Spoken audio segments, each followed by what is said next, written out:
গ্রামীণ ফোনের recycle number list দেখার জন্য এবং নিয়মটা দেখার জন্য জাস্ট গ্রামীণ রিসাইকেল নাম্বার লিখে আপনারা সার্চ করবেন, তাহলেই আসবে। নিচের লিঙ্কে ক্লিক করবেন। নিচের লিঙ্কে ক্লিক করলে সম্পূর্ণ বাংলা ভাষায় দেখা যাবে। তো আমি নিচের লিঙ্কে ক্লিক করলাম। নিচের লিঙ্কে ক্লিক করার পরে এখানে দেখেন আসছে পূর্ণ ব্যবহৃত নম্বর তালিকা। তো নোটিশ তারিখ 5 নভেম্বর 2020। তো এই দিনে তারা রিসাইকেল করছে না কিছু নাম্বারগুলো। সংশ্লিষ্ট সকলকে জানানো যাচ্ছে যে 11 আগস্ট 2019 বা তার পূর্বে থেকে অব্যবহৃত সকল গ্রামীণ প্রিপেড ও পোস্টপেডের সংযোগ সমূহকে অত্র নোটিশ প্রকাশের 3 মাস পর হতে স্থায়ীভাবে বন্ধ ডিঅ্যাক্টিভ করে দেওয়া হবে। উল্লেখযোগ্য যে গ্রাহকদের সাথে সম্পৃক্ত সাবস্ক্রিপশন এগ্রিমেন্ট অনুযায়ী স্থায়ীভাবে বন্ধ করে দেওয়া সংযোগ সমূহ মালিকানা সত্ত্বেও গ্রামীণ ফোন এর স্থায়ীভাবে বন্ধ করে দেওয়া কোনো প্রিপেড পোস্টপেড সংযোগের পরবর্তী গ্রাহক উক্ত সংযোগ ব্যবহার পরবর্তী রিচার্জ বা তার মালিকানা দাবি করতে পারবে না। গ্রামীণ ফোন স্থায়ীভাবে বন্ধ করে দেওয়া কোনো স্থায়ীভাবে বন্ধ করে দেওয়া কোনো প্রিপেড পোস্টপেড সংযোগসমূহ পূর্ণ বিক্রি, পূর্ণ ব্যবহার, রিসাইকেল করার অধিকার সংরক্ষণ করে। তো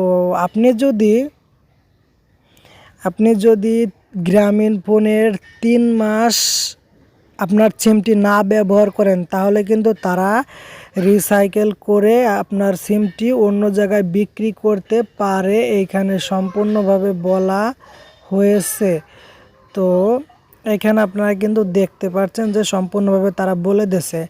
তো এর পরবর্তীতে যদি আপনি টাকা রিচার্জ করেন, ওই টাকার মালিকানা কিন্তু অন্যজন হবে। তো আপনার সিমটি যদি অন্য জায়গায় বিক্রি করে, তাহলে অন্য মালিক যদি চালায়, তাহলে ওই সিম তার, আপনার রিচার্জ করার টাকাও কিন্তু তার হয়ে যাবে। এখানে গ্রামীণ ফোন বলে দিয়েছে, দেখেন এখানে গ্রামীণ ফোন বলে দিয়েছে এই জায়গাটায় দেখতে পাচ্ছেন এই জায়গায়। তো এখন দেখেন গ্রামীণ ফোন কিন্তু বন্ধ করা বা ডিঅ্যাক্টিভ সিম কিন্তু পুনরায় বিক্রি করতে পারে। এইখানে কিন্তু নোটিশ দিয়ে দিয়েছে, দেখেন এখানে কিন্তু নোটিশ দেওয়া আছে, রিসাইকেল করে তারা বিক্রি করতে পারে। তো এটা যারা জানেন না তারা অবশ্যই জানে রাখুন। তো গ্রামীণ ফোনের শর্ত হলো 3 মাস। 3 মাস আপনার সিমটি যদি ডিঅ্যাক্টিভ থাকে, কোনো অ্যাক্টিভ না থাকে, ব্যবহার না হয়, তাহলে ওই সিমটি আপনার গ্রামীণ ফোন সেটা উঠায়া আবার বিক্রি করতে পারে অন্য মালিকের কাছে। তো তার একটা লিস্ট আপনাদেরকে দেখাবো। তো লিস্ট 1-এ যাই। লিস্ট 1-এ যাওয়ার পরে এখানে ডাউনলোড দিয়ে আপনাদেরকে দেখাই একটা।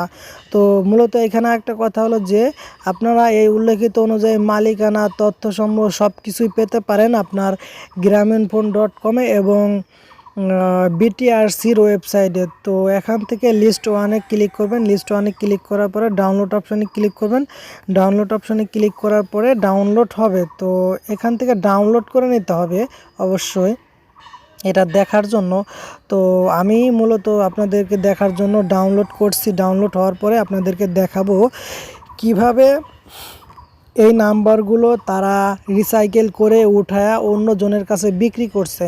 তো আপনি যদি এই অবস্থায় না যেতে চান, তাহলে কিন্তু আপনার সিমটিকে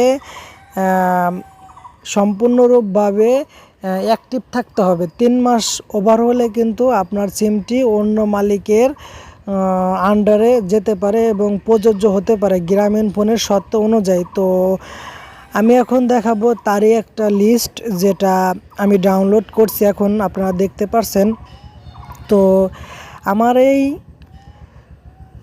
ইউটিউব চ্যানেলে শুধুমাত্র সত্যটি তুলে ধরা হয় আপনাদের নতুন কিছু শেখানোর জন্য। তো আমার এই ইউটিউব চ্যানেলের মাধ্যমে আপনারা কিন্তু উপকৃত হতে পারেন অনেক।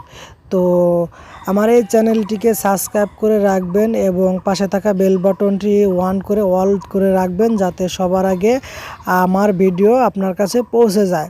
তো আমার এই ইউটিউব চ্যানেলের সবগুলো ভিডিওই দেওয়া হয় রিয়েল, আপনারা প্রমাণস্বরূপ দেখিয়ে দেই। তো এখন আমরা এই লিস্টের তালিকাটা দেখব। ডাউনলোড করে ফেললাম। এখন আমরা লিস্টের তালিকাটা অন করছি। অন করার পরে এখন কিন্তু দেখতে পাচ্ছেন, দেখেন এখানে কিন্তু হাজার হাজার নাম্বার দেখা যাচ্ছে। এখানে কিন্তু হাজার হাজার নাম্বার দেখা যাচ্ছে। তার বিরুদ্ধে আপনাদেরকে কিছু নাম্বার জুম করে দেখাই। তো দেখেন এই সব নাম্বারগুলো হলো রিসাইকেল করা। তো এই ছিল রিসাইকেল নাম্বারগুলো।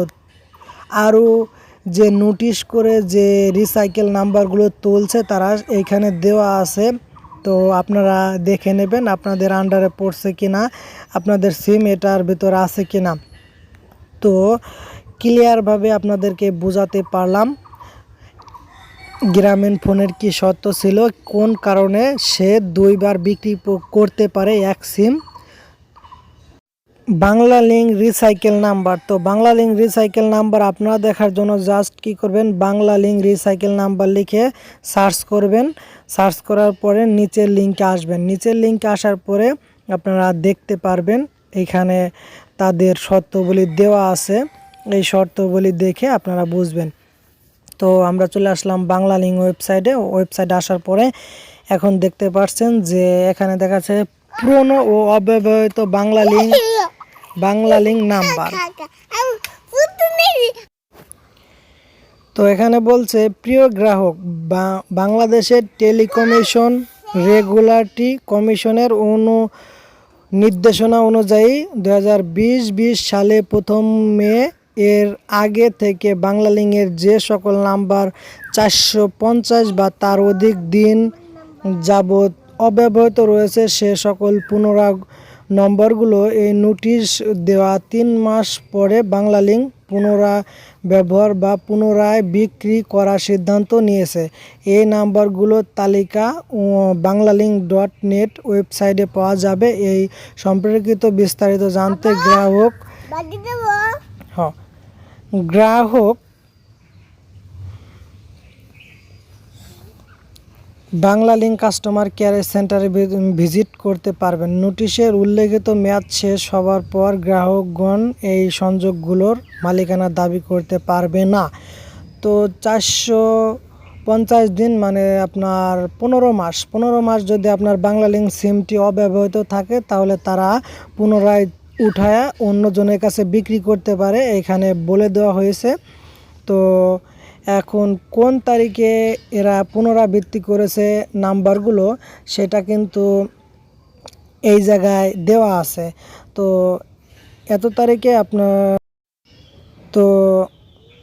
তারা এত তারিখে একটা নাম্বার রিসাইকেল করছে। তো এর তালিকা আমরা চেক দেব। এর তালিকা চেক দেওয়ার জন্য এই নাম্বার তালিকা এখানে একটা টাচ করব। টাচ করে দেওয়ার পরে এখানে আমরা দেখতে পারবো যে সেই নাম্বার তালিকা। তো আমরা একটা নাম্বার তালিকা দেখি। নাম্বার তালিকা ক্লিক করলাম। ক্লিক করার পরে এখানে দেখতে পাচ্ছেন যে বাংলালিংক যে রিসাইকেল করা নাম্বারগুলো এখানে কিন্তু দেখা যাচ্ছে। এখানে সেই নাম্বারগুলো কিন্তু দেখা যাচ্ছে। এই দেখতে পাচ্ছেন নাম্বারগুলো নিচের দিকে আছে, সবগুলো কিন্তু রিসাইকেল নাম্বার। এগুলো সব আবার পুনরাবৃত্তিক বিক্রি করা হয়েছে অন্য মালিকের কাছে। তো বাংলালিংক এভাবেই এক সিম 2 বার বিক্রি করতে পারে। দেখার জন্য এয়ারটেল ওয়েবসাইটে আসতে হবে। এয়ারটেল ওয়েবসাইটে আসবেন, আসার পরে দেখতে পাবেন। তো আমি এয়ারটেল রিসাইকেল নামে অপশনটি সার্চ করলাম। সার্চ করার পরে এখন চলে আসলাম। তো নিচের লিঙ্কে ক্লিক করার পরে আমি আসছি। তো এখন দেখেন, পুরাতন এয়ারটেল সংযোগ পূর্ণ ব্যবহারযোগ্য নম্বর অনুসন্ধান করুন। তো এখান থেকে আপনি কিন্তু অনুসন্ধান করে নিতে পারেন। এখানে আপনার নাম্বারটা দিয়ে আপনার এইখানে ক্লিক করলে আপনার কিন্তু অনুসন্ধান করতে পারবেন আপনার নাম্বার হয়েছে কি না।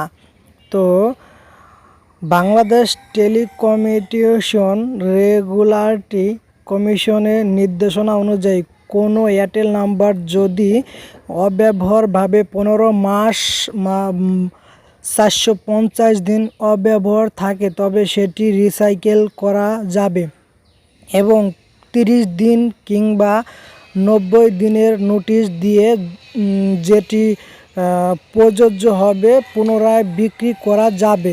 তো এইখানে দেখেন পুনরায় বিক্রি করতে কোম্পানি চাচ্ছে 15 মাস যদি আপনার সিম বন্ধ থাকে, মানে 450 দিন যদি বন্ধ থাকে আপনার সিম, কোনো ব্যবহার না হয়, সেক্ষেত্রে তারা কিন্তু আপনার সিমটি আবার উঠায়া অন্য কাস্টমারের কাছে বিক্রি করতে পারে।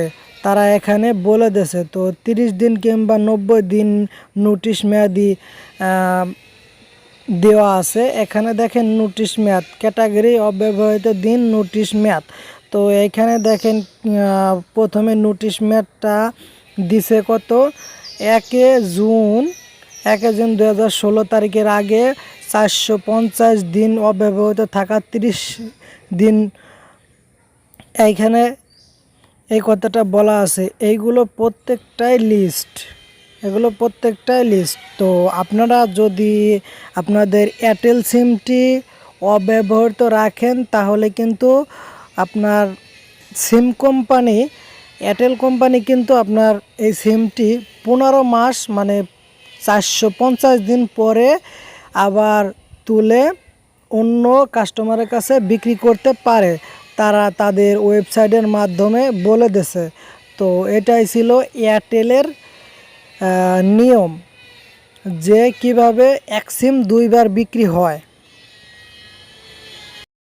এয়ারটেলের যে নাম্বারগুলো সিম কোম্পানি তুলে অন্যজনের কাছে বিক্রি করছে, রিসাইকেল করছে, সেই তালিকা এখানে দেওয়া আছে। এইখানে ক্লিক করুন। ক্লিক করার পরে কিন্তু এই নাম্বারগুলো সবগুলো রিসাইকেল করা হয়েছে। এখানে কিন্তু দেখতে পাচ্ছেন সবগুলো নাম্বার রিসাইকেল করা হয়েছে। তো আপনাদেরকে দেখিয়ে দিলাম নাম্বারগুলো। তো এই হলো এয়ারটেল নাম্বার রিসাইকেল করা প্রমাণস্বরূপ, ঠিক আছে। রিসাইকেল নাম্বার দেখার জন্য জাস্ট আপনারা ক্রোম ব্রাউজারে আসবেন। ক্রোম ব্রাউজারে আসার পরে রবি রিসাইকেল নামে এই অপশনটি লিখে সার্চ করবেন। তারপরে আপনারা আপনাদের ফোন থেকে এই 2 নম্বর অপশনটাতে ক্লিক করে আসবেন। তো এখানে আপনাদের বাংলায় সব কিছু বলে দেবে। তো আমরা 2 নম্বর লিঙ্কটি ক্লিক করব। ক্লিক করার পরে দেখেন এখানে কিন্তু বলা আছে যে পূর্ণ অব্যবহারযোগ্য নম্বর অনুসন্ধান করুন। তো এখানে কিন্তু আপনারা অনুসন্ধান করে নিতে পারবেন এটার মাধ্যমে। এখানে নাম্বার দিয়ে এইখানে আপনারা অনুসন্ধান করে নিতে পারবেন, এইখানে দেওয়া আছে। তো এখানে কি লেখা আছে দেখেন, সেই বাংলাদেশের টেলিকমিউনিকেশন রেগুলেটরি অনুযায়ী আপনার রবি নম্বর অব্যবহৃত 15 মাস বা 450 দিন অব্যবহারযোগ্য থাকলে কিন্তু এই সিমটি রিসাইকেল করে আপনার তারা পরবর্তী কাস্টমারের কাছে বিক্রি করতে পারে। এর জন্য কি বলছে, তারা 90 দিন 30 থেকে 90 দিন নোটিশ দিয়ে রাখছে। তো এটাই। সো এখানে সবগুলো লিস্ট আছে, লিস্টগুলো আপনারা দেখে নিতে পারবেন। তাদের পার্সোনালি ওয়েবসাইট, যেটা রবির ওয়েবসাইট, সেটা আপনাদেরকে দেখালাম। তো এখানে দেখা যাচ্ছে যে নিচের দিকে সাধারণ জিজ্ঞাসা, আপনার নম্বরটি এই ক্যাটাগরি পড়ে কিনা সেটা চেক করতে নিচের তালিকা দেখুন। তো এখানে যদি আপনি ক্লিক করেন, এখানে ক্লিক করুন। তো এখানে ক্লিক করার পরে রবি নাম্বারগুলো কিন্তু দেখা যাবে, কোন নাম্বারগুলো রিসাইকেল হয়েছে। তো এইখানে আপনি কিন্তু দেখতে পারবেন না। তো এখানে সবগুলো তালিকা দেওয়া আছে, সবগুলোর তালিকা এখানে দেওয়া আছে। দেখেন এখানে কিন্তু নাম্বারগুলো দেখা যাচ্ছে। এই নাম্বারগুলোই কিন্তু রবি নাম্বার, এগুলোই কিন্তু রবি নাম্বার। তো এই রবি নাম্বারগুলোই রিসাইকেল করা হয়েছে। অনেকেই জানি টেলিটক আমাদের বাংলাদেশি সিমের কারণে এটা নতুন সিম, নতুন কোম্পানি আমাদের টেলিটক। তো এই টেলিটক কোম্পানির রিসাইকেল নাম্বার এখনও হয় নাই, রিসাইকেল নিয়ম আসে নাই এখনও এর ওয়েবসাইটে। তো এর ওয়েবসাইটে আসলে অবশ্যই আপনাদেরকে দেখাবো। তো এখানে কোথাও রিসাইকেল নামে অপশনগুলো নাই, এর কারণ এখনও টেলিটক রিসাইকেল নাম্বার দেয় নাই।